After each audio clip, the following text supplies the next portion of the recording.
Welcome to Armchair Expert, Experts on Expert. I'm Dax Shepard. I'm joined by expert Monica Padman. We have a very exciting guest, somebody I've kind of had an intellectual boner for since college. Yeah, one of your heroes. Yeah, on the Mount Rushmore of science and atheism. But give it a shot if you're religious. Yeah. I think we're fair in this. But Richard Dawkins famously wrote The Selfish Gene. That's how I was introduced to him, a book he wrote in 1976, which was a real paradigm shift. We'll get into that. He's also an English ethologist, evolutionary biologist, an author. He's an emeritus fellow of New College, Oxford, and was the University of Oxford's professor for public understanding of science from 1995 until 2008. He's written The Greatest Show on Earth, The God Delusion, The Ancestor's Tale, The Blind Watchmaker, The Extended Phenotype, and of course, The Selfish Gene, as I said. He has a new book called Outgrowing God, A Beginner's Guide. We also talk about his foundation a bunch, and it's just a very fun, thrilling chat with a hero of mine. So please enjoy Richard Dawkins. He's an armchair expert. He's an armchair expert. He's an armchair expert.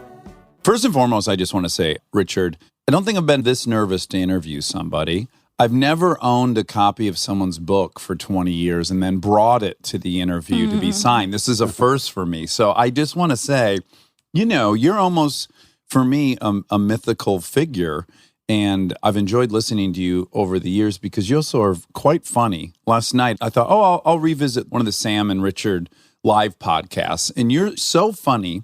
And if you don't mind, I'd like to first make you a human before we talk about all your accomplished work and your viewpoints on everything. I see you are a human in front of me. Well, calling me a mythical figure makes me feel rather inhuman. But Okay, you're right. Those are kind of antithetical. Do you watch TV shows? Do you have favorite TV shows? I watch the recordings on Netflix and things like that. Yeah, same. Do you binge shows? Yes. I binged Stephen Fry because I was giving him a thing called the Richard Dawkins Award, which we give every year. Mm-hmm. And this year I binged Ricky Gervais for exactly the same reason. And I love them both. Almost opposite to each other. I mean, Stephen Fry is urbane and cultivated. Ricky is kind of beyond the pale in many respects. Equally funny. I did not see the Fry one, but we loved the Gervais one. And obviously he is a brother in arms in the kind of atheist movement as well, yeah. He does a very good job of being honest, stating his point of view, and then putting a real nice comedic spin on it so it's kind of digestible. It's the spoonful of sugar approach. Precisely right. That's exactly what he does. Okay, good. So you watch television. Also, you have a very unique childhood in that you were born in Kenya. Do I have that correct? Yes, it's not so unique for British people of my age, actually. It was pretty common. When I went to school, it seemed like about half the boys were either born in Africa or India. Oh, really? Yes. For the younger listeners, and myself truly, that only exists, the kind of colonial Africa, that only exists in Hemingway books or, it's kind of a bygone era. Yes, and it went gone very suddenly as well. It disappeared very, very quickly. Oh, really? Kind of overnight? Now, what precipitated that? I think just a change of what Harold Macmillan called the wind of change. It was just a very, very swift political movement. Yeah. Rather analogous to the way the gay movement in this country was very, very swiftly transformed things, turned things upside down. Yeah, in the historical view, it happened in 1 second. Yes. Right? And that's what we're hoping to do with atheism. Because at present, atheists are not able to enjoy a full membership of society, really. They can't get it, theoretically they can get elected, but it's very difficult for them to get elected. And what we're hoping is that we can emulate what the gay community did and almost overnight in historical terms transform things. One hurdle I can immediately imagine is that there is a built-in sympathy for a group that is so obviously excommunicated, and it comes with such a price tag on the familial relationships. And same with the civil rights movements. I've never seen atheists blasted in the streets with fire hoses. So do we lack a little bit of sympathy? Does that get in our way? Well, it would be nice to think we get sympathy. I think we would get sympathy, but for the extraordinary, bizarre idea that you need to believe in a higher power in order to be good. And this rather dramatically shows itself in the fact that they don't mind whether it's the wrong God, Right. as long as any God will do to give you morality. Yeah. When you think of anyone who currently is spending a great deal of time in church or dedicating a big portion of their life to their chosen religion, all of them currently would look back on the Greeks and just laugh at the notion of Zeus and someone taking a chariot and rising the sun. And that becomes very laughable and dismissible. And yet that same lens can't really be applied to their own. That's right. I've sometimes asked ancient historians in my college at Oxford whether the Greeks really did believe in their gods. And the answer seems to be yes, or at least they would sacrifice to them and they would pray to them and they would attribute misfortune or fortune to them. Right. So whether they really believed there was a god called Helios who actually got up in the morning and drove his chariot across the sky, I find that actually pretty hard to believe. Well, especially when you consider that simultaneous to that, you're seeing the birth of democracy, the birth of geometry. You're seeing like enormous leaps forward in the foundation of what is now science. Yeah. Yes. I mean, whether Plato and Aristotle really believed in them, I mean, they talked about the gods, but I suspect it may have been somewhat in the same sort of way as Einstein. Yeah. Einstein didn't believe in God, but he used God language as a kind of metaphor for that which we don't understand. And so when Socrates said something like, do morals come from the gods, or do the gods come from the morals, whatever it was, Yeah. I'm not sure he really meant the gods, or whether he was just using a kind of language that his audience would understand. Yeah, I completely agree with that. It is funny because you'll see people co-opt Einstein quotes to serve whatever ends they have, right? I would like to go back and shake Einstein and say, why did you do that? I mean, you're handing people on a plate Yeah. what they desperately wanted to hear. But do you think he just maybe had a broader global view of like, that's not the thing I need to disrupt right now. That's not the hill I'm going to die on. So I'm just going to kind of placate or patronize the masses. I haven't read enough to know. I think maybe times were different and maybe it didn't actually occur to him that it would matter. That although he did get very annoyed at times when he would say, I do not believe in a personal God. And I've said so over and over again. I mean, he did actually get quite irritated sometimes, but I think he only had himself to blame. Yeah. Now, back to Africa. Growing up there, were you in a city or what kind of environment were you in? Not in a city. I mean, there hardly were any cities. Uh-huh. It was fairly primitive in some respects. I mean, we had no electric light. We had no indoor plumbing. On the other hand, we had lots of servants. Okay. And so it was a sort of curious mixture. I suppose it was like going back 100 years. Yeah. So are your memories mostly just like going to school and Going playing? to school, catching butterflies, beautiful flowers. Yeah. But I didn't see elephants or lions or anything like that. Right. For me, I just go, oh, if a guy grows up in Africa, not shocking to me that he ends up with an interest in zoology and evolution. It would be nice to think that. I don't think that's unfortunately the truth. My father was a biologist. So I think later on when we'd moved to England, I think he taught me to think like a scientist and think like a biologist. But no, the African childhood was just itself and didn't really feed in, I think, to what I later became in a big way. And did you have any awareness that you were an expat or living in a country that of not your origin? Was that something you were conscious of? I left when I was 7, so I'm not sure that unless I was very precocious, I would have thought in those terms. Right, because your reality is just your reality, right? You kind of take it at Yes. face value when you're young. Yes. Yeah, so you moved to England at 7 or 8, depending Yes. on whether I believe you or what's written about you. No, I had my 8th birthday on the ship. Oh, no kidding. So they're both true, really. And so your father had served in World War II, and then he inherited an estate. That's right. In 1946, he actually inherited it, but assumed that he would never actually live there. It was tenanted, and the lady who was the tenant died actually while we were on the ship. And he was, Perhaps on your birthday. could have, possibly, yes. And my parents were greeted with the news that she had died, and they then had to make a decision whether to go back to Africa, which they wanted to do originally. Mm-hmm. Agonizingly, I think they decided they would stay. My mother had suffered very badly from malaria and almost died, and I think that was another reason for not going back. Yeah. But the family lawyer and both their parents, both my sets of grandparents, strongly advised them to go back to Africa, and they didn't take that advice. They actually farmed the place. It hadn't been farmed for a long time properly. Yeah. And my father made quite a success of it as a proper commercial farm. But a lot of these estates get passed down, and a lot of people live quite poor in these amazing estates, and just everything is spent on maintaining them, and it can be a real burden to inherit Well, these that's things. true. I mean, the word estate would rather give a false impression. It's not a big estate like Okay. the Duke of Bedford or something. It's just a... I've got Downton Abbey playing in my head, just to be honest with you. That's all wrong. That's all wrong. No, it's only about 250 acres, and And the home wasn't outrageous. I mean, there's a biggish house which was a burden. Actually, the family lawyer advised us to pull that down, Right. and my parents didn't. They actually turned it into flats, apartments. Oh. And they specialized in English people, British people coming back on leave from the colonial service. So it was constantly filled with people from Africa and India and Burma and places. It's like a decompression chamber and entry back into England. That's right, yes. Yeah. They had to have been intoxicated with the notion of being out. That's like people who went west early here or anything else, right? It's a very adventurous lifestyle. I suppose, yes. But of course, it was very much government regulated. They were not pioneers in that sense. The earlier people went out to farm. The settlers, they were quite different. They were more like pioneers.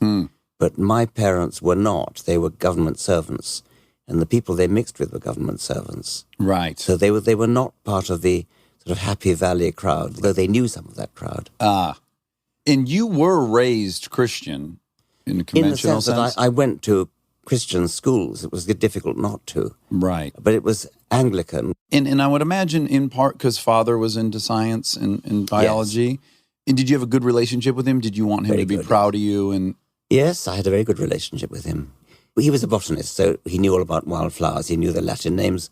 My sister and I both loved to hear the Latin names of all the flowers. We didn't remember them necessarily, but yeah. I think children like to hear long words they don't know the meaning of. I may be wrong about that. Oh, absolutely. Well, think expialidocious. Yeah. Supercalifragilistic. Everyone loves that word. That means nothing, but it's so long. Now, I would imagine when you were being educated, you knew Latin, or you do? Were you taught in Latin? I did Latin for years. It doesn't mean I knew it. Okay. Do you think it's good or bad that they've abandoned that? I think it's good to learn languages.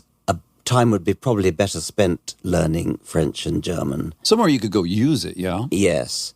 I mean, people say that Latin is good for learning all Romance languages, and no doubt it is, but I suspect that any Romance language would serve that purpose. I mean, Spanish would be good for learning Italian and French would be good for learning Italian and Spanish and so on. Yeah. So a Romance language would be a very good idea. A Germanic language would be a very good idea. I am ashamed of the British and actually American. I mean, we Anglos, we English speakers, are so bad at languages. Oh, yeah. And when I go to places like Holland and Scandinavia, and even bus drivers and bartenders speak perfect English. Yeah, well, I'll get real judgmental of us, and I'll feel pretty bad about the whole ordeal. And then another side of my brain goes, that's just the privilege of the hegemonic society. If Germans were the hegemonic society, they probably wouldn't know any other language. Do you think maybe... some people are forced. Got to be true. I think that is that. I don't think true. we're shittier people in general. I don't think that shows itself, though, in our arrogance of saying, well, you don't need to learn. I had a colleague, when I said I was trying to learn German, he said, oh, you don't want to do that. It only encourages them. Well, I never bought into that. Yeah. But what I do think is that the hegemonic effect you described shows itself in the fact that people in Holland and Scandinavia are fed a diet of American and British films, for example, which they watch all the time, and they don't have a dubbing culture. They have a subtitle culture. Right, and then music, too. Yes, music, too. And so they're constantly exposed to English. Yeah. Whereas in Britain, when there's an election in France, say, and we get on the news, the candidates making speeches, we get about 2 words of their speech, which is faded out. And then we get the voice of an interpreter. Oh, okay. It's not subtitled. So we never hear, it's not subtitles. So we never hear the other language. In the same week, I happened to meet socially the head of the BBC and the head of Channel 4, which is one of our major independent broadcasting channels. And I made this point to both of them. Why don't we subtitle news for this reason? Yeah. And both of them said the same thing. They said, oh, we never thought of that. But they still didn't do anything about it. It's not true dubbing. It's not lip synced. It's just Right. a voiceover. Yes. This kind of parallels perfectly Latin, that obsession with maintaining that language, this reverie we have for it. It does coincide, too, with the Bible, right? Something happens in humans. We start really holding old text and old things. We put it on a pedestal. And you see it now politically here in our country with the Constitution. Here's a document that was specifically designed to be changed as new evidence and new problems arose. And yet there's this revere for it and this worship of it that now it's becoming canonized or something. It's becoming like the Bible. That's a very good point, yes. I appreciate the Bible as literature, like I appreciate Shakespeare. And I think it's true that you can't really hold your own as a high-level, cultivated English speaker unless you can take your allusions to things like the Bible and Shakespeare. I appreciate that. But your point about the Constitution is interesting. It does seem to have, I'm not an American, but I must talk carefully here, it does seem to have acquired the sort of status of Holy Writ. Or even the Founding Fathers. When people say the Founding Fathers, Yes. It's almost as if they were a different species of human that existed and that we don't possibly, within 300 million people, have 40 equally intelligent humans here that could... Yes. On the other hand, we now have a Supreme Court which seems to do the opposite. I mean, they pay lip service to the Constitution, but they seem to rather, if fears of the newest additions to the Supreme Court are realized, they do seem to have an ability to interpret it in ways that probably would have the Founding Fathers spinning in their graves. But again, I think that is a problem of worshiping this document. Why does it require interpretation by somebody? Why does someone in modern times have to tell me what that document really meant when it said to bear arms? And that is the same thing with religion. And one of the many things I've been confused about religion is you guys have a book. There's no mystery. There's no secret door. So if there is a text that everyone can read, why is a guy in a robe have a better understanding of that text than me? It's a physical thing we could all read, right? And my question about scripture, biblical scripture, is rather more, do you realize who wrote it? I mean, there's no particular reason to think that they were anything other than simple goat herds and camel herders. Yeah. There's no reason to think they had any knowledge or wisdom. Or photographic memory of sorts. Yes. I regularly say that to people when we're having a conversation. Let's say there's 8 of us gathered and we would talk for 2 hours. And I say, now imagine in 30 minutes, you're asked to recite everything we talked about for 2 hours. What was your best guess of what percentage you would get accurate? And now you're talking about someone memorizing these chapters. Yes. In the New Testament, which is relatively recent, I mean, the oldest gospel, which is Mark, was not written until 35 or 40 years after Jesus' death.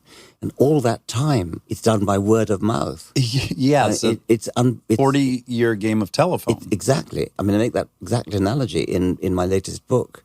Largely, I won't argue with people anymore because I'm 44, I have 2 kids, and I don't have time. But with that said, there are layers, right? So sometimes I'll go, I can accept that you believe in God. If you feel something in your heart, I'm not going to try to challenge that. That's a waste of my energy. There's no reason for me to do that.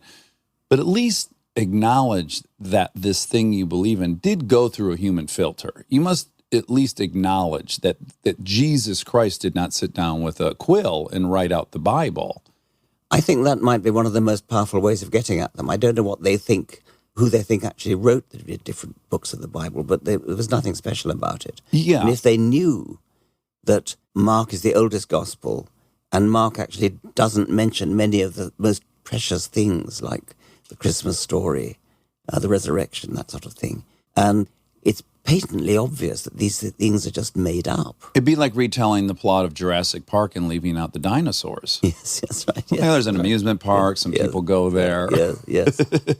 Whereas my attitude to Jurassic Park is they should have left out the humans. Yes. Well, interestingly, I heard when you were talking to Sam that you're anti-eradicating mosquitoes, but pro-bringing back dinosaurs. So I love that you're kind of on both sides of the argument when you...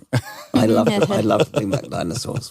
Me too. Well, I'm more interested in bringing back woolly mammoths for whatever reason. Well, it's just more plausible. I mean, there's actually a sporting chance of doing that. Yes. I doubt it could ever bring back dinosaurs. Yes. Well, birds are dinosaurs, of course. You have to remember. Yes, and that's a new thing. And when I was a kid, of course, all my National Geographic books had them in a kind of a reptilian scaly. And now I'm looking at newer books for my children, and they're feathered. And that happened in my lifetime. Yes, that's true. But quite apart from whether dinosaurs were feathered, birds are closer to some dinosaurs than those dinosaurs are to other dinosaurs. And so they simply are dinosaurs. Right. They spring from the middle of the dinosaurs, in other words. Right. So do you think, because you're saying if you approach with, so who wrote this, that's a very logical approach. Do you think they care? Because they're operating in a very emotional headspace when they're dealing with their religion and God and morals and all of these things. It's not logical. No, I think clearly. you're right. And what worries me more is that anti-logical point of view is becoming respectable. And academics are even saying things like, what feels right to you is your kind of truth. And there's no such thing as objective truth. And that, I think, is very pernicious indeed. Yeah, dangerous. Yeah. To that point, even you as someone who committed yourself to empirical data, objective analysis, replicatable things, do you also recognize that there's an anatomical truth to what happens in this room right now? But none of the 8 of us here will have that same truth an hour from now. This conversation has a reality to it. And it's known if there was an anatomical record of this, right, that was recording ones and zeros of this whole exchange, that would be reality. But at some point, it has to be observed and taken in by you and I, a human. Do you just mean everybody will have a different memory of it? Yes, they'll have a different memory of it. You're recording it. Well, That's right, true. but even when someone listens to it, so the recording is objective, and that is real, and that is true. It'll then go through this filter, the human ear, for the listener. And it'll really, before it gets to any part of the brain where they can store it as fact, it can't not go through these filters, right, these cultural filters. This conversation sounds different in Ireland than it does in Madrid for many reasons, right? Do you recognize that there are facts and there is truth, but that there isn't anyone on earth to observe that fact and truth without it going through their filter? One of the most interesting talks we've just listened to at the SciCon conference, which is a conference that the CFI, the Center for Inquiry, runs every year in Las Vegas, was by Jeff Hawkins, the inventor of the Palm Pilot. And Jeff Hawkins made a point which I've long believed, which is that what we actually see and hear and feel is a model in the head. We construct our own model in the head. And what comes in from the senses, sense data, adjusts and alters, updates the model. Okay. So the model is continually updated so that it does conform to reality. But nevertheless, your model will be different from mine. Everybody in this room will have their own model of reality. And the most persuasive evidence for this point of view, I think, is visual illusions, things like the Necker cube and the devil's tuning fork, where there are 2 alternative ways of seeing the reality. And the brain, as it were, pulls out of its filing cabinet each of the 2 internal models that fit the data and alternates between them. Right. And that's just evidence for the fact that we are seeing and hearing and feeling a model of the world. And our model of the world is a rather visual one. A bat's model of the world is updated by echoes. But I suspect, actually, that it may actually be, the model may be rather similar to our visual model. Right, or a dog's olfactory, or the right? dog's olfactory one. Even though the bat's auditory model is updated by echoes, our visual model is updated by light.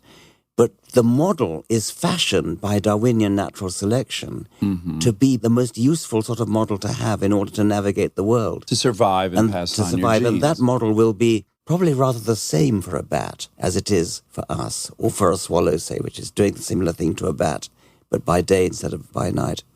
So I find this very plausible, this idea that what we see or hear is a model of reality, and it may be different for all of us in this room.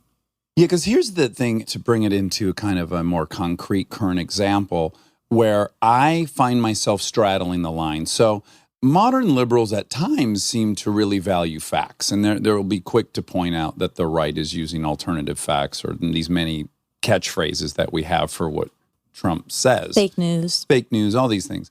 And I'm caught between, yes, I am someone who studied science and loves it, And I'm also someone who's married and has children and recognizes there is this whole other truth, which is the emotional experience on planet Earth. And I just imagine even the most objective person still has this layer of software that is emotional and very valuable.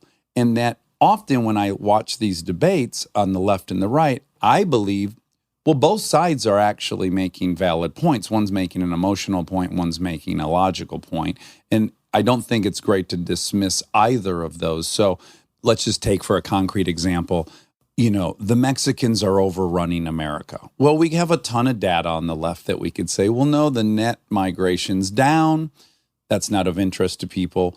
We could say they're not staying, they're returning home. We could say they commit less crimes than natural-born citizens. That has no effect. And what we're not addressing is these people, this contingency has a fear. It's a real fear. It's a fear that needs addressing, and it's not probably going to be addressed by this data we keep throwing at them. I'm regularly fighting against the binary opposition between, no, there's just reality and facts and science, and versus no, it's just if it feels right, it is right. I don't agree with that either. But so often all these choices feel very binary when I think, in fact, it's quite often like nature and nurture. At best, you're looking at what percentage it is. Yes. Well, another of the talks at the Centre for Inquiry conference we've just been to made a fascinating distinction that I think relates to what you're saying. Two ways in which we can get false ideas. And obviously we're bombarded with false ideas at the moment in this country. He called them the good lawyer and the bad philosopher. Mm-hmm. And the good lawyer knows the conclusion he wants to come to. Mm-hmm. Well, in the case of a lawyer, he's paid for that. He's paid to be a prosecutor or a defender.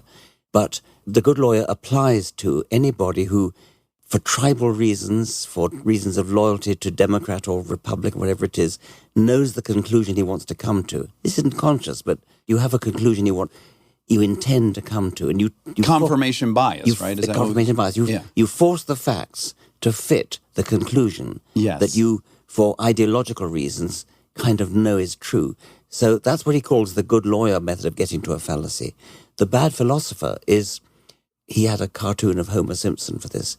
The bad philosopher is somebody who sincerely wants to get at the truth, but is a poor thinker, a poor reasoner, and so gets to the falsehood by almost the opposite direction from the good lawyer. I found that a very illuminating talk. Yes.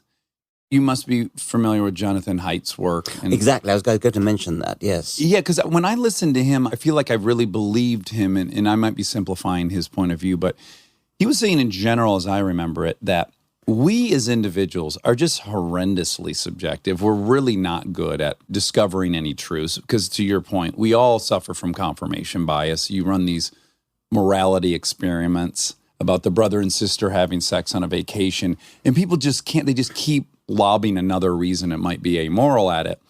And what he says is that although we can't be very objective, we can design systems that are quite objective. And I tend to really agree with that. I do too. And the scientific method is designed to wash out the subjective biases, and sometimes sort of kicking and screaming, we're forced to agree with something because the science shows that it's the case. Peer review, replication of experiments, double-blind trials, all that sort of thing, which are specifically designed to remove subjective confirmation bias. Yes. I accept everything you know and you believe in and you've studied, but are you curious why you even studied that? Is that a question that you ask yourself? Have you ever asked yourself, why was I drawn to evolutionary biology? What was going to be comforting about that for me? I'm not sure about comforting. I sometimes think to myself how different my life would have been if anything had been, any tiny little thing had changed. Or would there be some kind of magnetic pull back to the course that I eventually took? Robert Frost's famous poem, The Path Not Taken. I'm inclined to think that the slightest change in one's past, not anything big like if you hadn't met a certain person who later became your wife, something really important like that, but just if you didn't happen to sneeze at a certain moment, your life would be totally different. Yes. And I dramatize this by saying if a particular dinosaur had not sneezed at a certain moment in the Cretaceous period, none of us would be here. because he sneezed, he failed to eat the ancestor of all of us. A sneeze is a good way to dramatize it because it's such a trivial event. Yes. You know, if Adolf Hitler's father had happened to sneeze, I mean, Yeah. at a moment when some ancestor of Adolf Hitler was about to be conceived, Uh-huh. and therefore a different sperm got into the egg, Sure. we would never have had Hitler. But Or if Mrs. Hitler sneezed on the first date and Mr. Hitler wasn't exactly. interested in her any exactly. longer. That kind of thing, yes. Yeah. Stay tuned for more Armchair Expert, if you dare.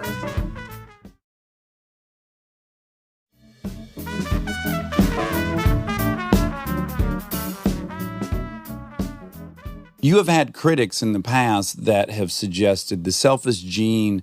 You wrote that in an era of Thatcherism and Reaganism, which was a very individual first kind of culture at the time, that in some way could be a part of the context by which you pursued that path. Do you think that's possible? It's certainly true that I was accused. I mean, there was Yeah. a left-wing scientist called Stephen Rose in Britain who more or less accused John Maynard Smith and me of causing Mrs. Thatcher. John Maynard Smith said, what should we have done? Falsified the equations? Actually, most of the critics along those lines criticized the book having read it by title only. They hadn't actually read the book. Yeah, selfish is a very triggering word for Yes, people, isn't yeah. it? Yeah, that's the thing we all universally are, yet we're terrified to I acknowledge mean, the it. point about the book actually is that selfish genes give rise to altruistic individuals. So it's just the opposite of that accusation. Right, and you said on Sam's podcast that in retrospect you wish you had titled the book Well, I've often suggested maybe the immortal gene. The Immortal Gene. Yes. But that would have been less triggering for people. Less triggering and also more poetic. I mean, it probably would have been better, I think. The editor at Oxford University Press was adamant it had to be the selfish gene, and he still says that. Uh-huh. Now, I wouldn't have suggested Thatcher or Reagan, but what I would have suggested is you, after achieving a master's and a doctor in philosophy and starting to do tons of research on zoology and evolutionary biology, you took a professorship at UC Berkeley, yeah? 67 to 69? Well, yes, I mean, they called it a professorship. I was only about 26 at the time, so I wouldn't call that a professorship, but I was a very young assistant professor, yes. Yeah, and at that time, it was the height of the anti-war movement for Yes. Vietnam, and you were at the apex or epicenter of that movement, probably at Berkeley. Yes. Well, I mean, I joined in all the demonstrations. Yeah, you went in and you protested and you were involved in that. That actually would be more telling than the other thing, in that you were witnessing the real downside of groupthink, group reaction, Yes. group fear. Yes, that's totally true. Yeah. Yeah. First of all, I love your book. I'm a disciple of the book, to use a bad term. Is it possible, though? Do you ever think, oh, yeah, I'm just a human, too, and I, too, am subject to some confirmation bias, and perhaps the path I set on, intentionally or unintentionally, probably was informed a bit by this context. There was the Vietnam War, and there was these things that had happened in your life. I don't think the selfish gene was triggered by that interest in what was then left-wing politics. Mm-hmm. I think it was triggered by the love of truth, actually, and the fact that there were, at the time, several popular science books which were deeply misconceived because they thought that Darwinian natural selection worked at the level of the group. Right. So Conrad Lawrence, for example, in his book On Aggression, he explained the fact that animal aggression is more restrained than it might otherwise be because groups of animals that had aggressive individuals were more likely to go extinct. Now, that's just plain wrong. That's an un-Darwinian idea. He didn't understand Darwinism. This Nobel Prize-winning biologist totally misunderstood Darwinian natural selection. So my motivation for writing The Selfish Gene was to correct people like him, and he wasn't the only one. In general, we think of evolution as being you have 100 animals and one's born with a mutation, and that mutation is blue eyes, let's say, and the rest have dark eyes. And for whatever reason, the predator can see the dark eyes better. So the one with blue eyes is going to probably reproduce more often than the ones that are being killed. So that's going to slowly change the ratio in the population of animals favoring the blue eyes, right? It doesn't happen immediately. I mean, it's more that sexual reproduction distributes genes around among the population. So there's constantly a shuffling of genes going on, but because of sex. And some are surviving better than others. Mutation is the sort of original source that feeds variation in, that feeds new genes into the population. But sex then distributes them around. Darwin looked at the level of the individual, and he was vaguely aware that there was something like heredity. We would call it heredity. He was vaguely aware that like begets like. But there was no conception then of genes as particulate entities that an animal either has or doesn't have. Mendel, who was a contemporary of Darwin roughly, introduced the idea that genes are all or none things. You either have one or you don't have one. Right. So any particular gene in you came from one and only one of your parents, one and only one of your grandparents, one and only one of your great-grandparents. So each one of us is like a deck of cards that's been shuffled in each generation. And every one of those cards can be traced to a particular ancestor. Any number of generations back, it comes from one particular ancestor, which is a remarkable thought in a way. So genes are potentially immortal because they come down the generations. And what I introduced was the kind of poetic language that immortal genes, cooperatively with each other, construct bodies which are temporary, mortal, what I call survival machines for the genes that built them. So what really matters in natural selection, this was what I was responsible for promulgating, what really matters in natural selection is the survival of genes versus other genes down many, many generations. And bodies are merely throwaway survival machines, temporary vehicles which the genes build for themselves as houses to live in, to carry them around. And if the body dies, the body is eaten by a lion, all the genes inside it perish. And so any gene that makes an antelope, say, ever so slightly more likely to escape from lions, run faster, have sharper sense organs, anything like that, on average, over many generations, statistically, the genes that come down through the generations will be the genes that make antelopes good at getting away from lions. On the other hand, in the lion gene pool, there'll be the genes that make lions good at catching antelopes.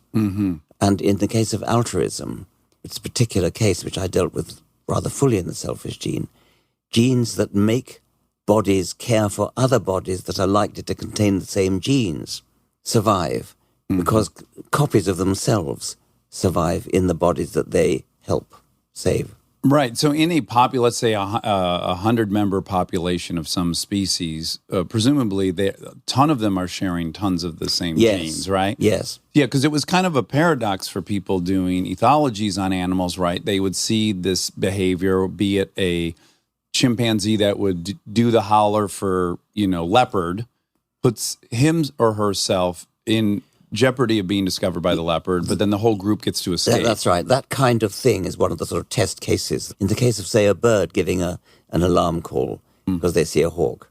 Well, if the birds are feeding as a flock on the ground, they are a flock for a good reason. You stay in a flock for a good reason, which is you get safety in numbers. The bigger the flock you're in, the less likely it is that when the predator comes, you'll be the one he catches. So you want to stay in the flock. And in the center, hopefully, right? That's right, exactly. Yeah, the selfish herd. Yes. On the other hand, you'll be better off up in a tree than down on the ground.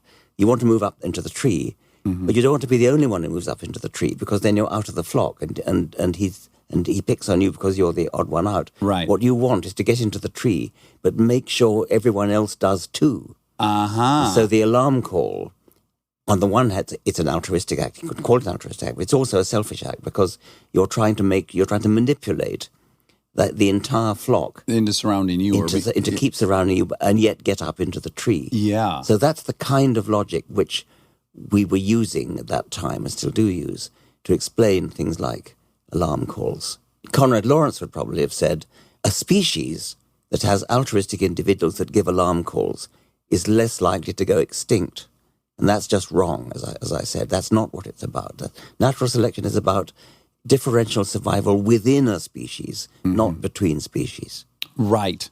And what was new about it, as you're saying, is looking at the genes and not the individual. And then other evolutionary biologists have considered observing a pocket of human beings on planet Earth and how they proliferated, and then trying to. But you, in general, or maybe not even in general, you are blatantly, you don't believe in group evolution, do you? I mean, Darwin did, on the whole, stick to the level of the individual. There is a place in The Descent of Man where he talks about group survival. And that's okay. I mean, group survival may be important. Yeah. But it's not the main driving force that makes animals the shape that they are. It might occasionally be important.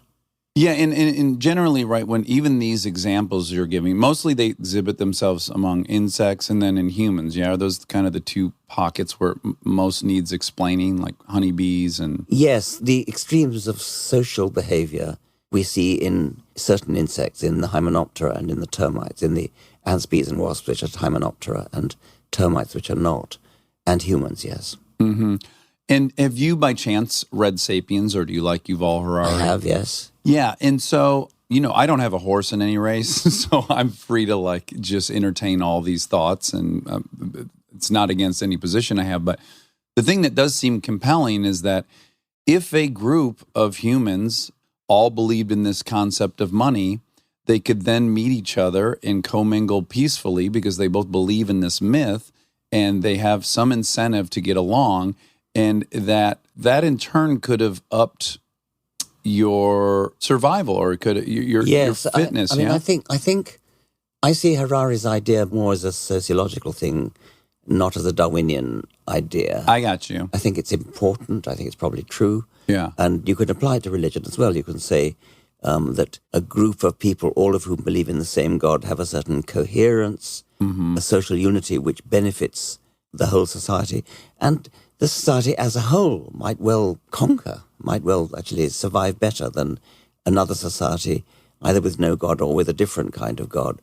That's not really a Darwinian theory, but it could be important nevertheless. Yeah, because I think where I'm going with this is we have come to recognize a lot of things that served us well for a long period of time that no longer serve us. The simplest example is we should eat as much fruit on a tree in bloom as we can, because that's a temporary condition and we should load up on calories. Well, now there's a 7-Eleven a mile from everyone's house.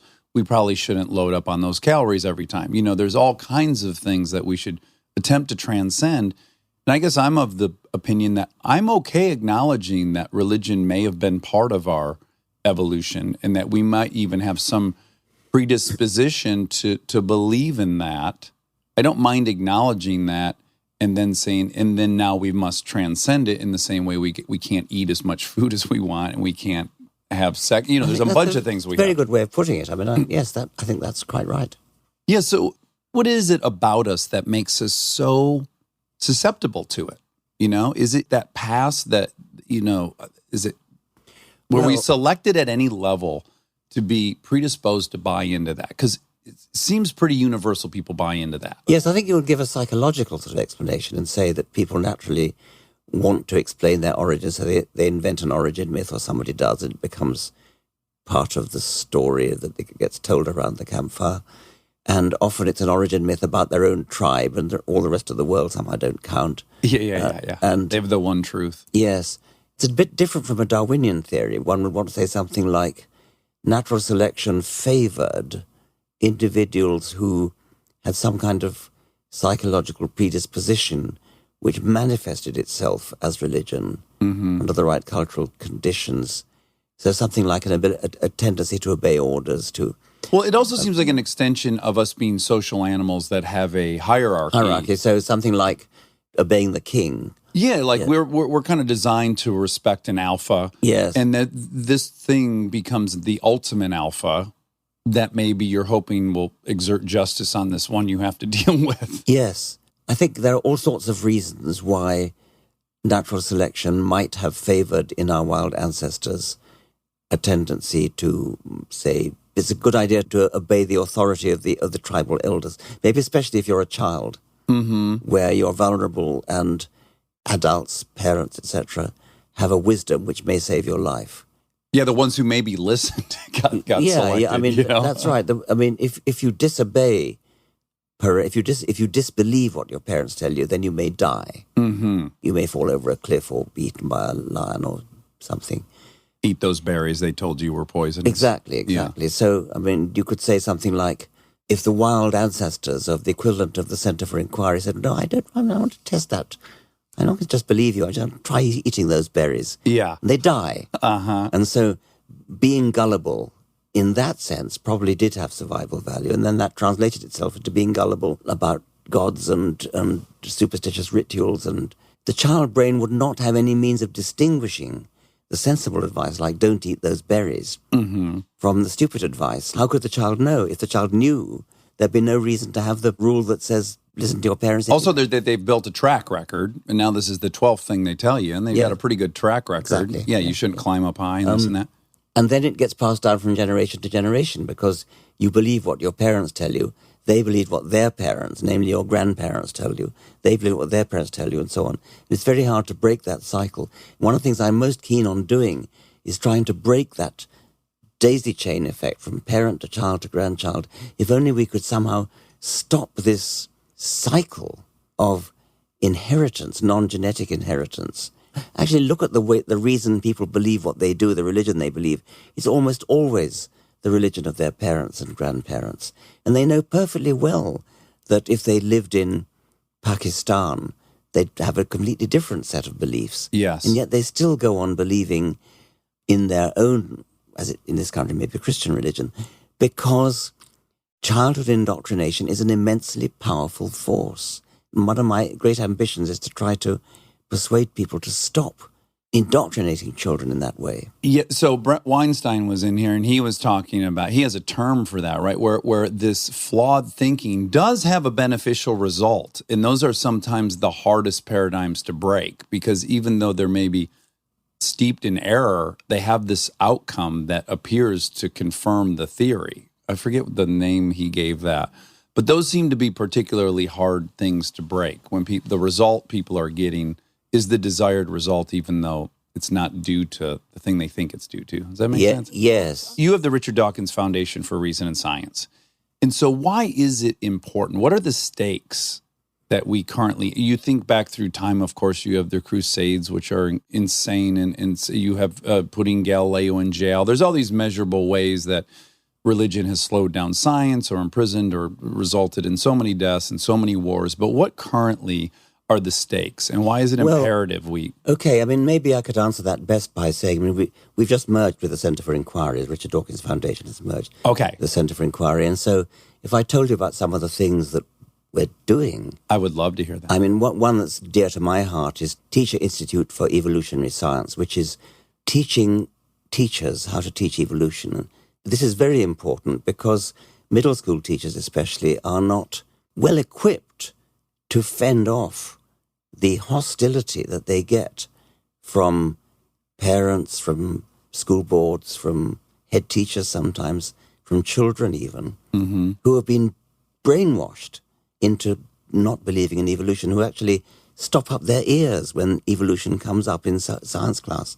So we have this program called TIES, Teacher Institute for Evolutionary Science, which is holding workshops for middle school teachers all over the country. We're now doing it in all 50 states to teach them how to teach evolution. Right. And that's one that's very close to my heart.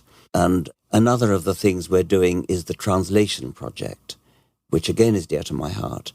This is translating science books and actually the God Delusion, several of my books, into the languages of Islam. Arabic, Urdu, Farsi, and Indonesian. So we're translating my books into those languages for downloadable PDFs. These are free, so I'm waiving all rights to royalties and that kind of thing. Yeah. And what we're hoping is that we can use the internet to educate people in countries like Pakistan, where their education system is wholly Islam-dominated, and get in there and teach about science and about atheism, actually. And so that's another project which is going great at the moment, and I think about 4 or 5 of my books have already been translated, and there'll be more, and we hope to get other authors.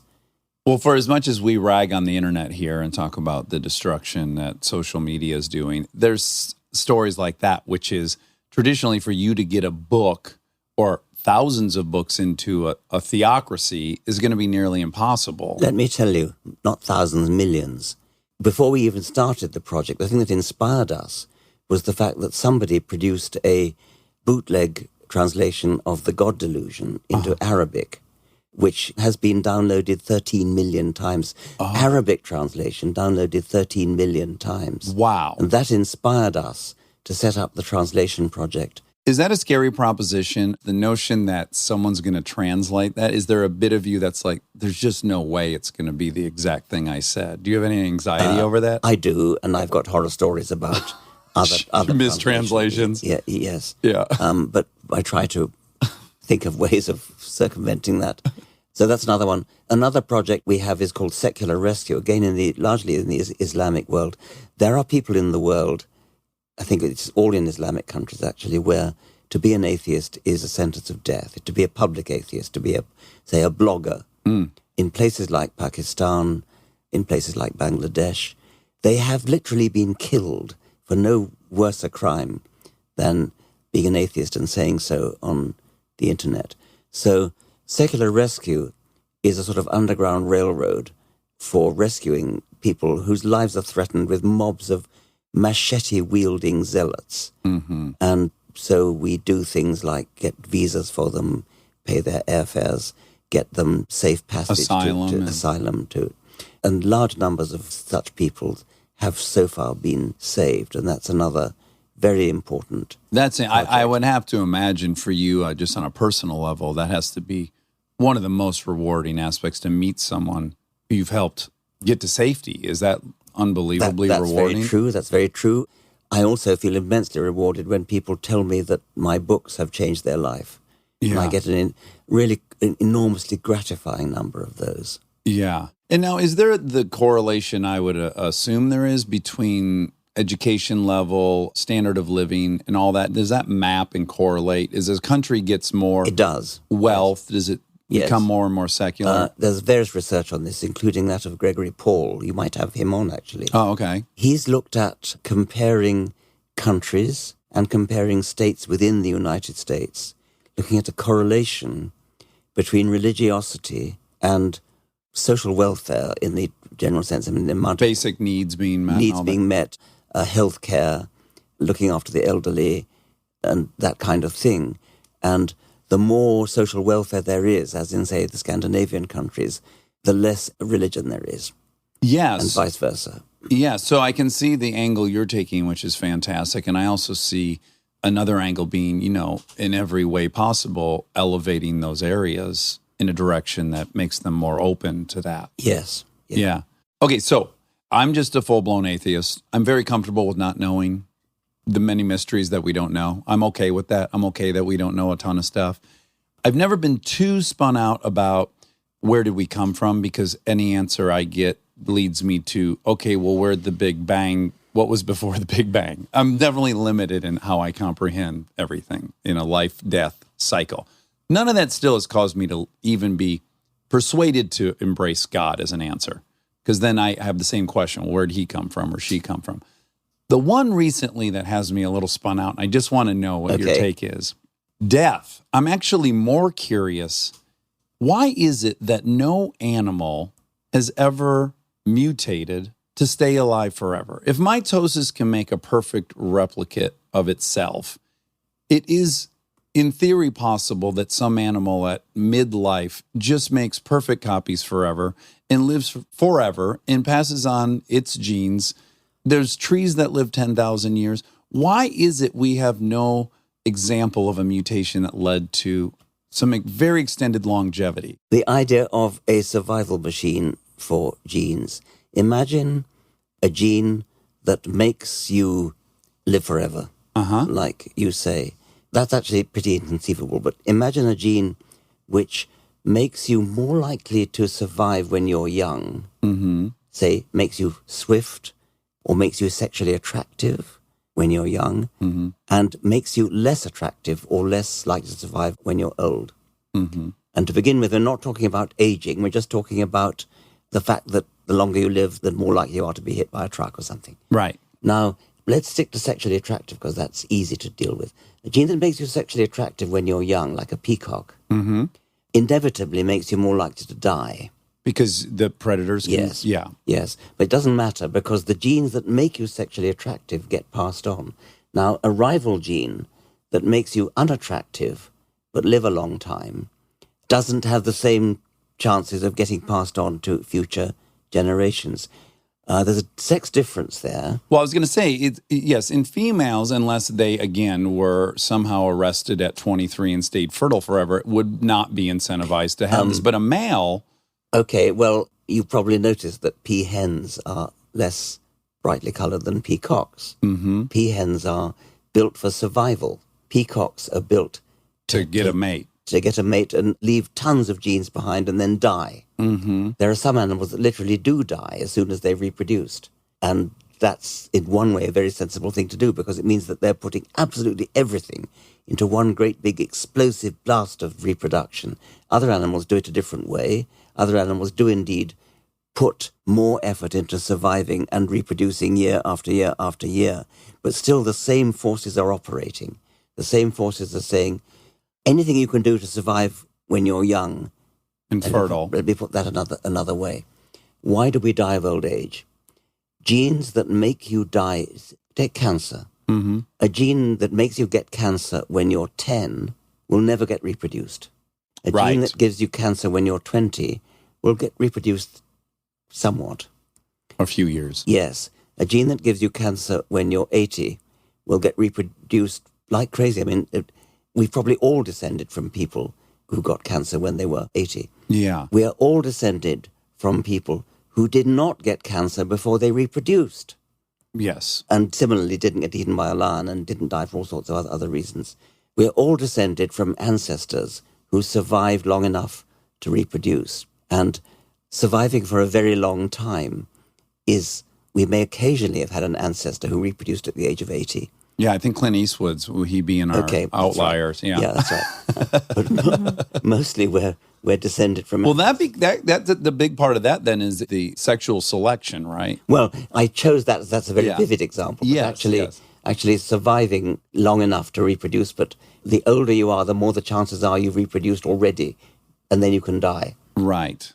To get to talk with you is incredible. I've been following you on Twitter and defending you in some of your wars over the years, and you're just an amazing human being, and I love the work you're doing. That's very gracious. Thank you very much indeed. Yes. I hope we talk again soon.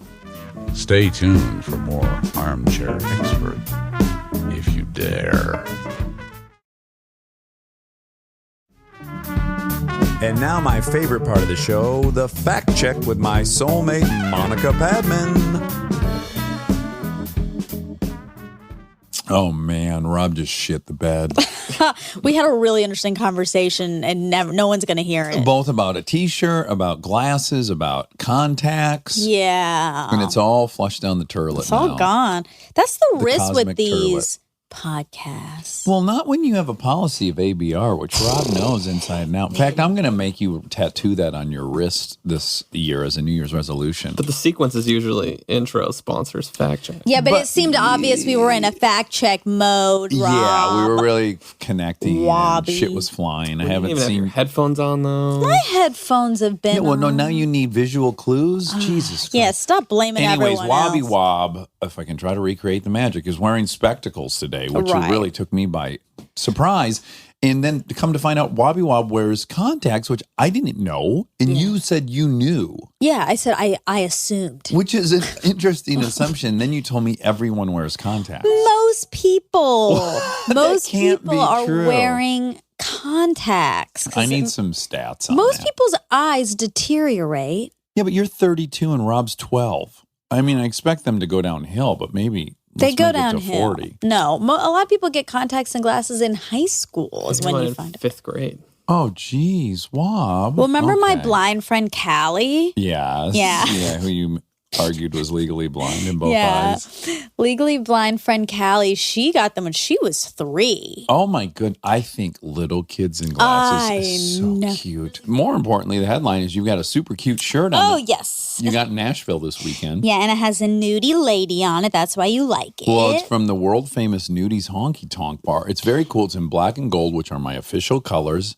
I mean, subconsciously, I obviously was thinking of you when I bought this because there's a naked lady on it. And it's black and gold. It's black and gold. I urge everyone to have an official color scheme. Do you have one? Oh, no. You don't? I don't think so, no. Okay. Well, I have one black and gold. We just talked about it.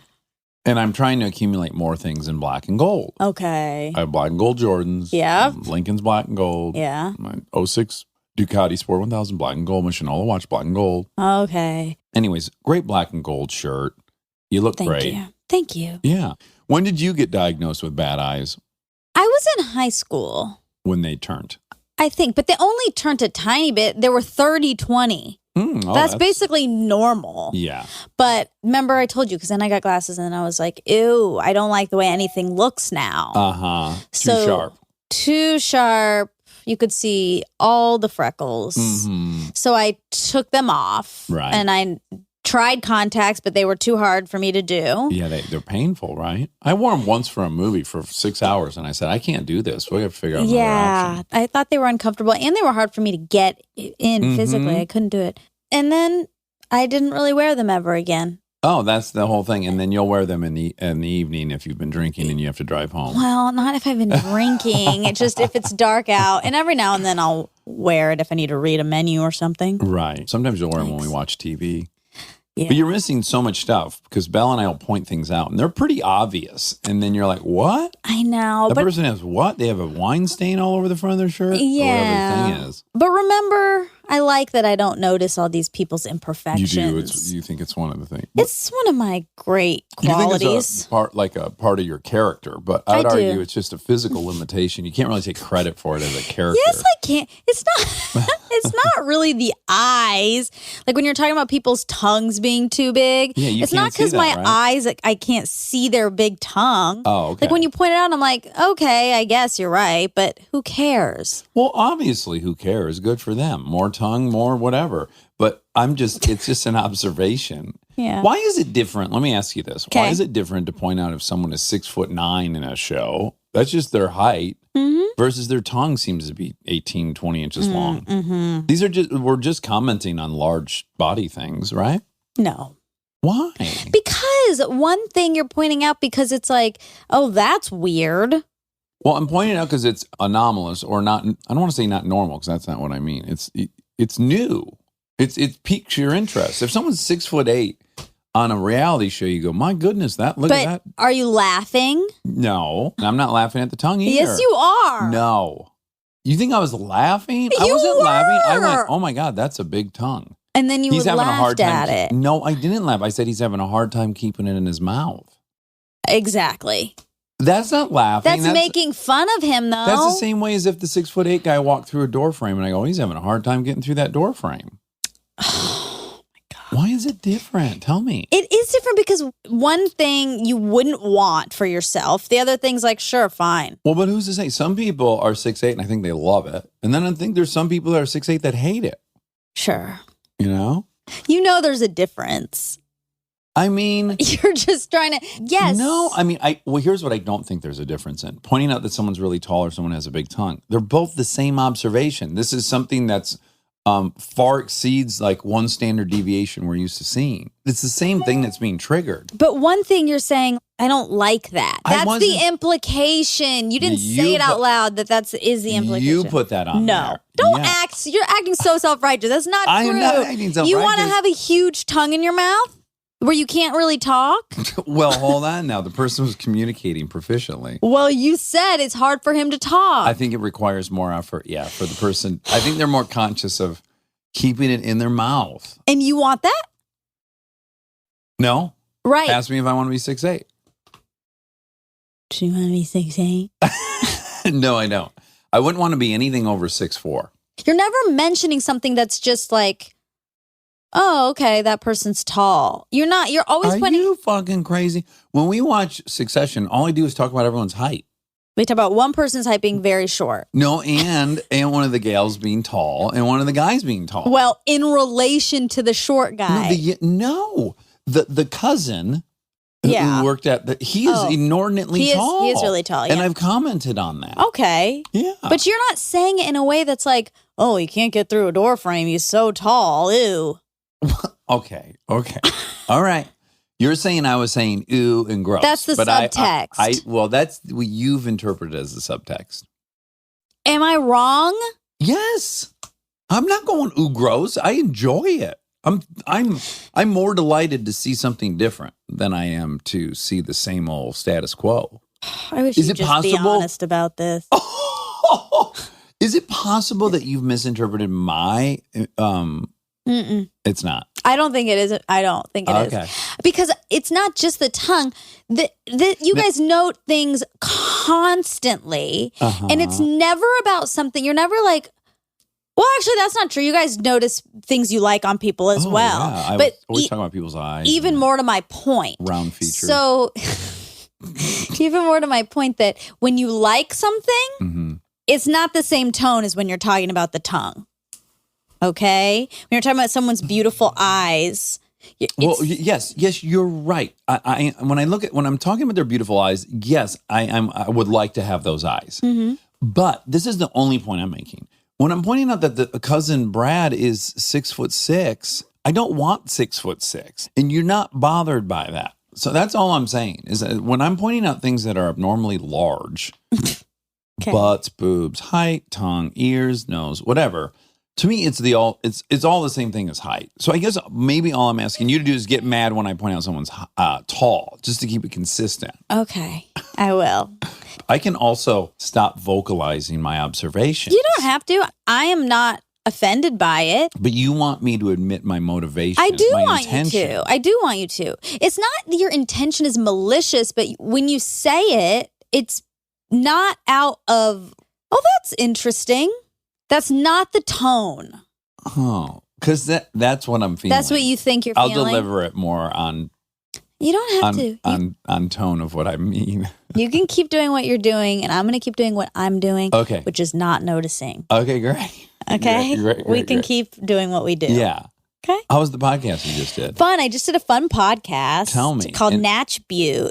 And it's not about fat naturals. But No, you wanted it to be about that. Of course. But it wasn't. It wasn't. It's about beauty, skincare, makeup. But we Oh. went on tangents. You did. Did you tell them about your volcanic soap? I didn't even get there. We only scratched the surface. Oh, of I all had your beauty so tips? much to say. And I didn't get to say very much. You do know a lot about products. I love products. Yeah. Should you have a product review cast? Well, that's what she said. That's what she has, right? Oh, she has a cast. She was saying I should talk about it on my Instagram. Oh, yeah. She said what you said recently, that my Instagram is mysterious. Mhm. Oh, she did say that? Yeah. Oh, yeah. That's kind of neat. I like to have that. Yeah. I did, I felt embarrassed because we talked about one product that I just purchased. Uh-huh. Uh-oh. That's too expensive. Yeah. Oh, did she call you out for it being really No, expensive? no, she didn't. I mean, she knew. She knew, and we were talking about that. I mean, she's in the product world, Mm-hmm. so she has that product as well. Mm. But it's been gifted to her, Okay, and you purchased it. and I purchased it. What kind of product is it? It's a hyaluronic serum, Oh, serum. Oh, Yeah. great. and it's $300. Oh, my gosh. And how long will it last? A couple weeks? You only no. Oh, okay. I mean, I hope What do you 6 think? years. No, do you think it'll last a year then? I think it will probably last 6 months. Okay. So in just honesty, yeah. roughly $2 a day. Well, look, some people It's are not spending bad. $6 a day smoking cigarettes, which makes their skin look terrible. Or So- getting Starbucks. Yeah, so if you're spending $2 a day to make your skin look great, there should be no guilt about that. That was fast math. Well, and it's rough because it's $365 and only sure. $300, but Sure. it's a little less. You're spending a little less That's- than you're probably spending like $1.80 a day. I do like a fancy product. Yeah, we had a heck of a flight back last night. Kristen was not with us on the way home. She bounced to Canada. Yeah. Post Nashville. Something happened on the plane It did. at the I had end a low, of our low moment. flight. Yeah. Yeah, tell people what happened. Well, okay. So let me just back up that we were first to get in front of the boarding thing. Like we were waiting for them to say Getting start on the boarding. plane. Yeah, getting on the plane. We were clearly the five of us, you, two kids, and Wobby Wob. Mm-hmm. And then they called it, and a man literally sprinted in front of us. Mm-hmm. He cut in front of us to go, which I was like, whatever, kind of a turkey Annoying. move, but Yeah. whatever. But I clocked it, right? Sure. And then it just so happened that we were all seated directly behind him. Me particularly, I was directly behind him. Yeah. Right when we landed, it woke Lincoln up, and she had to go pee really bad. Yes, she had to pee, and then we had to wait on the tarmac for another 10 minutes Yes. before she could pee. So Close she to peeing her pants. Yes, she really had to go. So when we got to the gate, you and Lincoln immediately bolted for the bathroom. Yeah.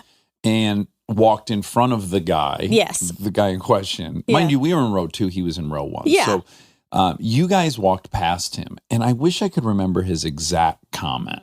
Do you remember it? To me, he said like, "Whoa, okay." Yeah, just running to get off first or something. I didn't. Oh, go ahead or something like that. Yeah. And he did it loud, and it was to everyone in the cabin, basically. He was trying to shame you guys. Right. But I could not conceivably take that as shame because I was like, oh, he's joking. How could anyone be mad about a kid doing anything? Yeah, so he was, and he said something, and then I said, she's just going to the bathroom. And then I bent down to get like my bag and shit. And I said, get over yourself, buddy. I wasn't even looking at his face. I just was like, oh, fucking get over yourself, right? Right. And he goes, oh, get over myself?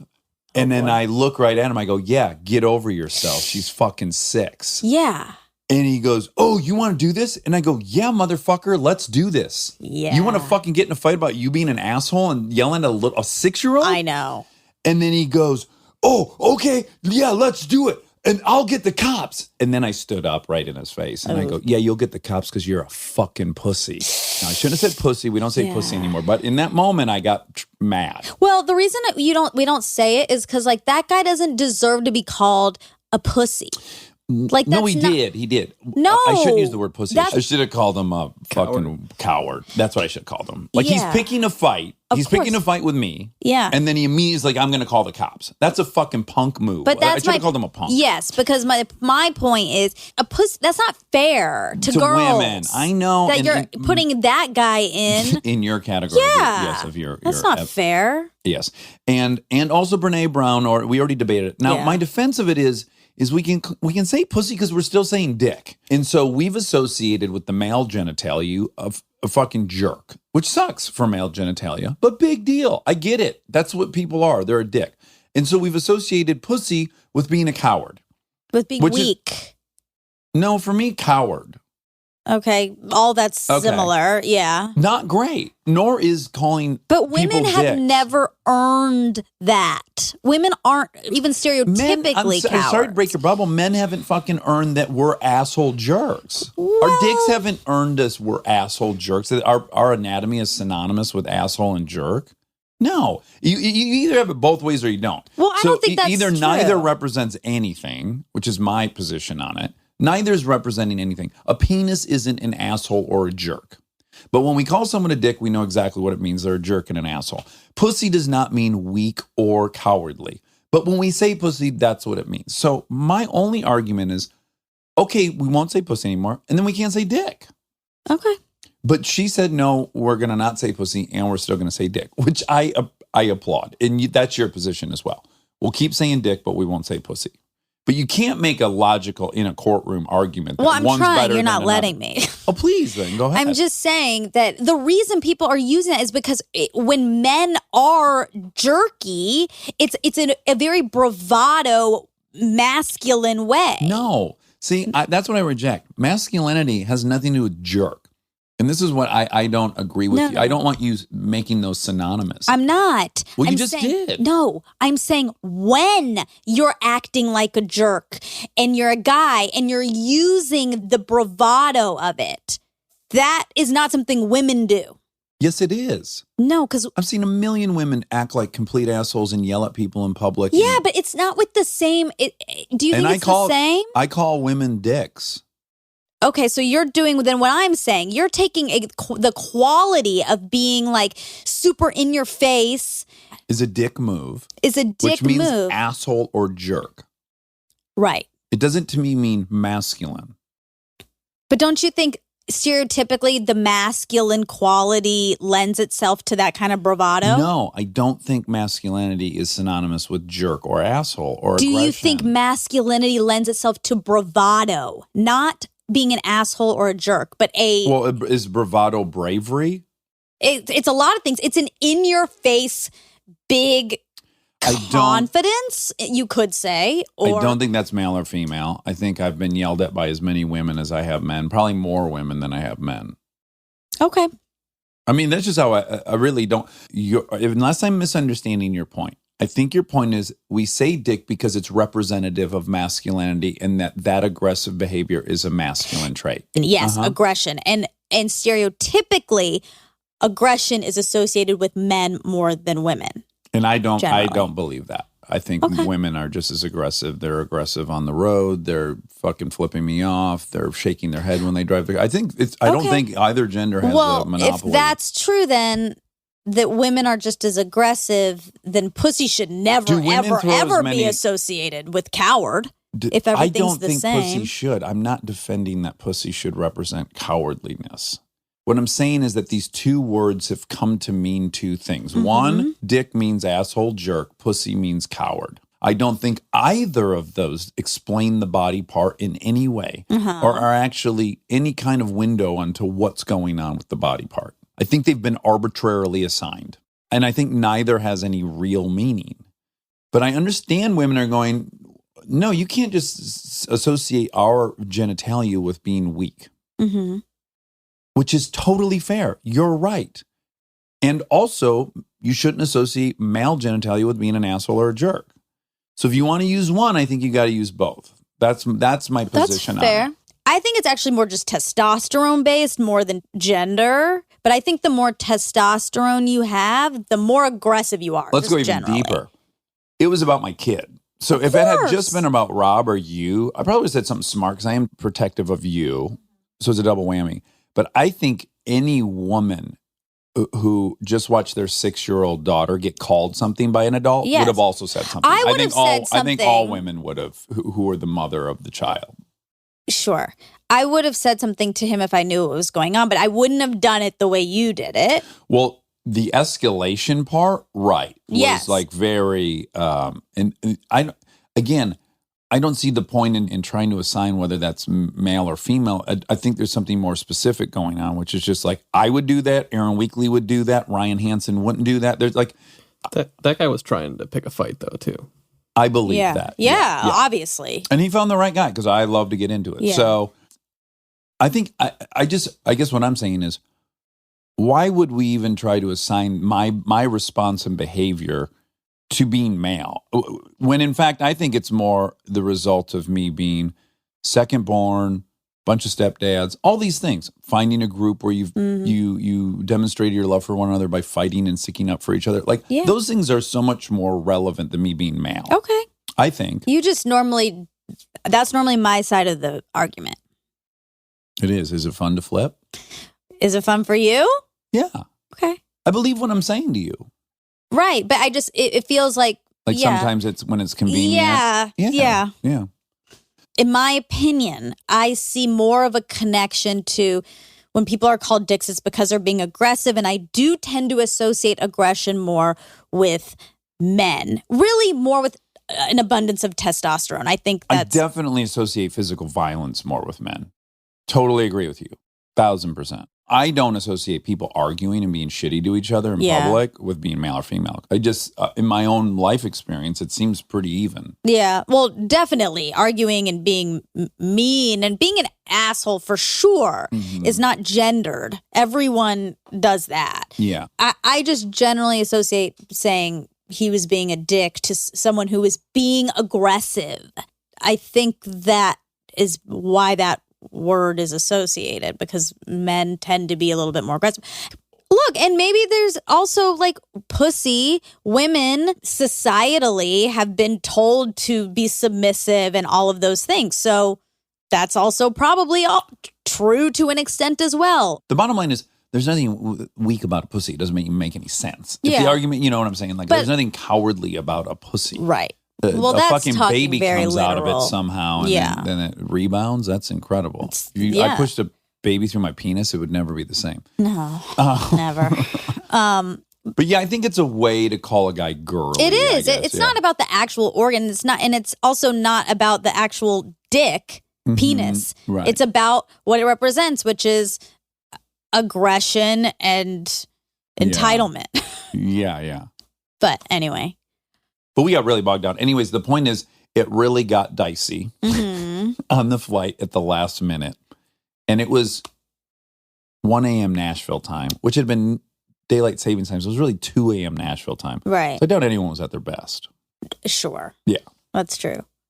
We still friends? Yeah. Yeah. Okay, good. What a great conversation to be having on Dawkins. Is this Dawkins? Because for one reason, it's so lowbrow. Like he's I don't think it is. maybe our highest brow guest, but at the same time, there is all this weird evolutionary stuff I don't think happening. it's lowbrow. Yeah. Yeah. Oh, well, let's say some fun things, though. But in the middle of it, there was a lot of fuck yous and you're fuck this and that. And in the middle of it, he goes, I was yelling at your wife, referring to you. He's like, your wife shoved me or something. Oh, my God. Which, give me a break, like you've shoved anyone and ever. Yeah. And I go, well, it's very flattering. You think she's my wife, but she's not. And then he goes, oh, then you're nanny. And I go, well, no, she's my business partner. Like I had this real moment of conversation with him in the middle of all it. I was like, I'll scream with you and we can fight and everything, but also hear the facts of what's going on. She's not my wife and she's not my nanny. She's my business partner. That's so funny. He called the girl sweet at one point. Oh, yeah, he called Delta sweet. He said I was talking real loud the whole flight, which didn't happen at all. I know. I mean, we were talking a little bit. At the very end, we talked about a poop story, and I could see where he was upset about that. But he had headphones on. And he was asleep. Whatever. Oh, Who my cares? God. He was clutching at straws. He was like losing ground really quickly. Yeah. Oh, man. Okay, Richard. So we Richard didn't have Dawkins. him for very long. No, and I will say, in retrospect, I was embarrassed post-interview.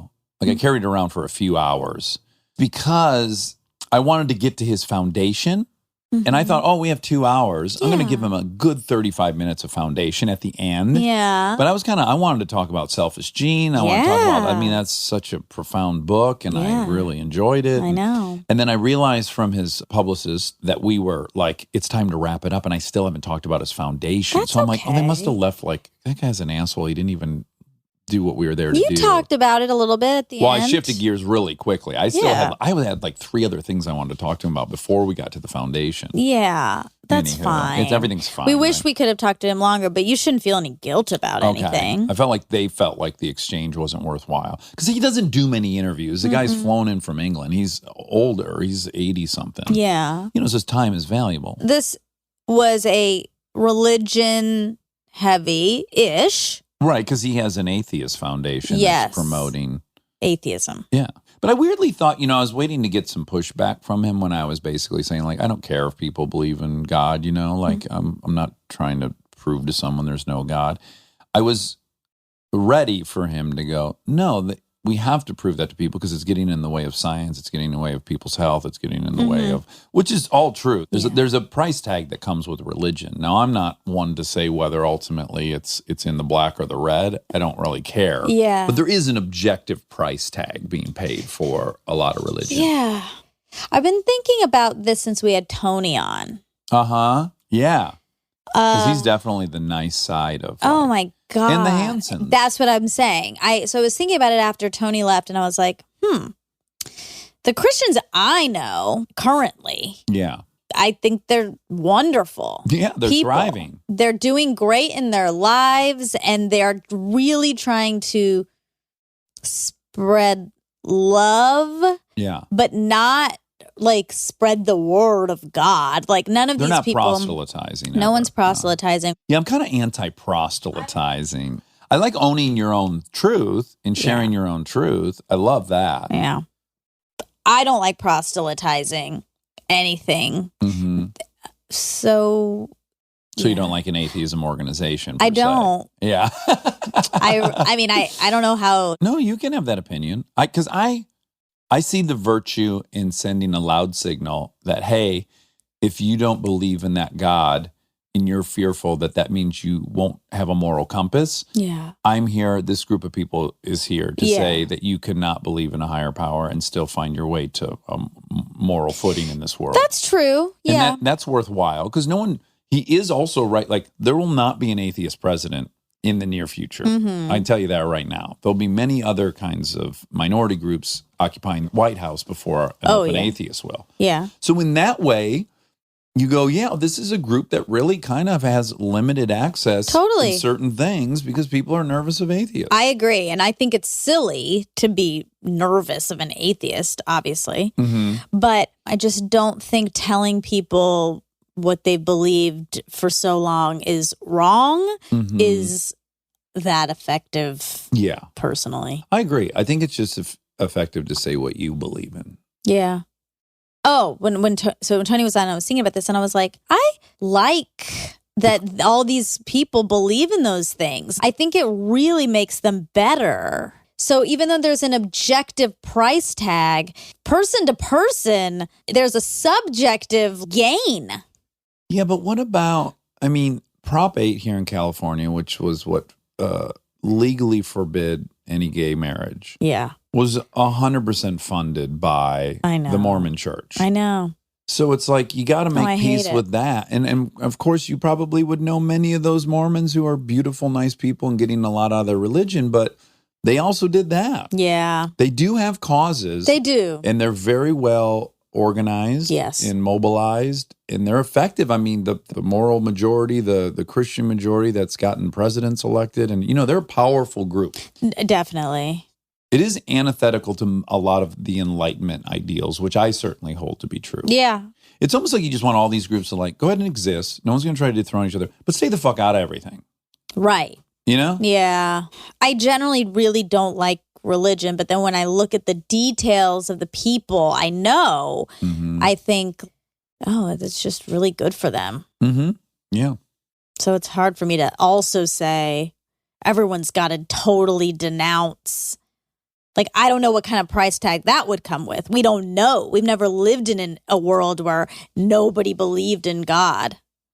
Who knows what that world would look like? Well, it looked like Denmark, I think.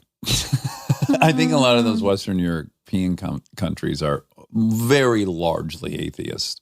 And even their leaders are outspokenly atheist. We're still inordinately religious for a Western Mm-hmm. industrialized superpower. Yeah. So, you were talking about how everything objective goes through a human filter, making it then unobjective, basically, is what you were saying, which is like firsthand accounts, why firsthand accounts aren't reliable at all. Right. I remember, so two of my friends got held up at gunpoint. Mm-hmm. Well, and they were with two other friends. So 4 people. 4 people total. They got held up at gunpoint. One person ran away. The other person was sort of trying to talk the person down. And they all have very different opinions of what happened. Oh, fascinating. And they were all, Yeah. it was all happening to them at once. Their memories are different. What's the range of memories on it? I mean, nothing too crazy, but just like do what they all agree remember. the person was the same color? They all agree the person was the same size? They all agree the person was... I think the same color, yes. Okay. I don't know about size. Okay. But yeah, there's just discrepancies. And when they were talking to the police, the police said that, like, yeah, This these isn't firsthand really accounts helpful. are really not all that helpful because everyone has a different opinion in the moment. I mean, your brain is in such a fight or flight. Yeah, I wonder if a 5th person, or now a 6th person, because we have the gunman in the mix. Yeah. If there was a 6th person safely across the street observing Watching. the whole thing, I wonder if that account would be pretty good. I wonder also, though, I think it just comes with seeing things that are heightened. Like your heart, like everything in your body also changes. Yes, all the instruments by which you're taking on data have altered themselves. Mm-hmm. And it's true. And if you're the 6th person across the street watching this thing, here's the variation that could exist. You're either someone who already thinks downtown Detroit is a shithole and it's been taken over by fucking gangsters and Yep. scumbags. And then you see that and you're like, yep, this place is a piece of shit. I knew it. And it was ruined by so-and-so. Like it almost goes directly into whatever freestanding theory you had, the decay of the city. Yeah. Now, if you love downtown Detroit and you're like, this is such a fun, great place, and you see that and you go, oh, bummer. That person's probably really struggling and needs something. Yeah. And this is the situation we've put them in. Right there, you have two dramatically different reads of the whole thing. Yeah. I know. Yeah, we're useless. Yeah. That's where AI is going to kick in. Ugh. AI will go like, it'll just spit out a prognosis. It'll go like, nope, this is exactly what happened. But where the robots are going to have to just be everywhere Well, there'll be video watching? cameras everywhere, and then they'll be like, interpreting what happened. Oh my God. Isn't that a weird possible reality where the truth is known? No one would want to accept it. There'll be no human judgment of it. But there'll also be no emotional truth. Right. And emotional truth is real. That's what the point I was trying to make that I didn't do a good job of, You which did. is like reality from reality. Yeah. It's going to enter this brain, which is not reality. So Right. who cares? So what's the point of? Yeah. I know that. A little bit of it is like, you got to acknowledge that we're not a computer taking on the data, No. and we're not AI. So there's something else happening we need to correct for, Yeah. acknowledge. Yes. When I was reading on these eyewitness stuff, so this one article said, the uncritical acceptance of eyewitness accounts may stem from a popular misconception of how memory works.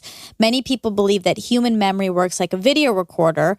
The mind records events and then on cue plays back an exact replica of them. On the contrary, psychologists have found that memories are reconstructed rather than played back each time we recall them. The act of remembering is more akin to putting puzzle pieces together than retrieving a video recording. It really goes to show, I think, this is dangerous because there is a reality and facts are facts. They are, yeah. So I don't want to diminish that. But I will say it's a good thing to think about because your life is your memory of your life. Mm-hmm. Your life is the story you're telling. Your life is the puzzle pieces you've decided to hold on to and assemble. Yeah. So as you move through life, your actual attitude will become the puzzle pieces you have for the rest of your life to build your story. Yeah. So it's like if you're innately positive or you put a lot of time into trying to be positive and trying to see good, that's going to be the puzzle pieces you end up with. Yeah. That's what you'll store. Yeah. And if you're only putting garbage in, if everything sucks and everything's negative, Absolutely. well, what else could you build? You can bake a cake with spoiled eggs. Can't do it. It's going to be a shitty cake, I assume. Maybe they're delicious. It's going to make you sick. Yeah. Definitely. So you said Clint Eastwood reproduced when he was 80. So he has a 22-year-old and he's 89. I think he has a younger child than that. I looked up his kids. I didn't see anyone Could younger that have been 18 years ago? I knew he had a 3-year-old. Anyways, so he's got a 22-year-old kid. And how old is he? He's 89. Okay, so 67. There's also that That's Italian still actor. old. That's old as hell, yeah. Oh, well, so you said Brett Weinstein had a name for the theory where it's hard to break cycles because if it has its desired effect, even if the logic is skewed behind it, Oh, right. then why would you break the pattern? I emailed him to find out what the name of that was, and he hasn't responded yet. Oh, I wish I had brought my computer because I bet it was in my own notes. Because I asked him about it when we interviewed Oh, him. you did? Yeah. Dang it. Dang it. So Dag-nabbit. maybe it's in our episode with him. Maybe people already know. Oh, it is, I Okay. believe. But we'll punt this, and I'll look in my notes, and I'll be able to tell us the name. Okay, or Unless the- he responds. He might respond. He might. I thought it was really sweet that you wanted him to sign your book. That was cute. You were a fan. Oh, yeah. Big fan. Yeah. Yeah. That was yeah. very One of the sweet. one of the few guests I was actually like shitting a brick before we talked to. Yeah. Like, oh my God, I'm going to be so dumb. If you're going to study the way that these people have studied and come up with theories that are so breakthrough, Yeah. I find that to be It like, is insane. It's insane. It is. And it's And I recognize incredibly it's a impressive. level that is like 29 stops ahead of what I can do. That's true. But also then with that knowledge, it's like, okay, so he's operating on that level. It's like, if I make a mistake in front of him, I'm like, who cares? Right. If I make a mistake in front of Mike, Sure. I would really care. Yeah, I guess that's about how you want to be. Yeah, how I want that person to think of me. Like that he's not ever gonna think of anyone who has a normal brain, even a brain operating at a high level like yours. He's never gonna be like, that guy's so genius. yeah, he's just not, because You're I don't right. even think he has that capacity. You're right. And ultimately that's what I want. Exactly. Yeah, I want And him to walk out of here shaking his head and going like, God, we lost a good one. He should have gone into science. I know. I know you want, and I don't blame you for wanting that at all. But it's like, even if you created the theory of relativity in the room in front of him, he's not even probably going to be able to take that in the moment as something profound. Okay, right. So that's maybe another regret of mine and a little embarrassment. I got to say, I was very proud of myself that I didn't try to make Sam Harris think I was smart. Yeah. But I do think I tried to make Dawkins think I was smart a little bit. I don't think I bullseyed that. I would say I was off by about 30%. You're just I got boy. I got it. Yeah, I got fanboy. Yeah, that's cute. I think that's so cute. I had him sign my fucking book. You're I right. know. I love that. I just think that is so sweet. Do you have any more facts about Richard? Oh no, I don't. Oh, okay. I just noticed your keyboard was closed. Yeah, but it was exciting to get him, and I'm happy that you got to talk to one of your heroes, and I hope that you don't feel bad about that interview. You really shouldn't. Okay.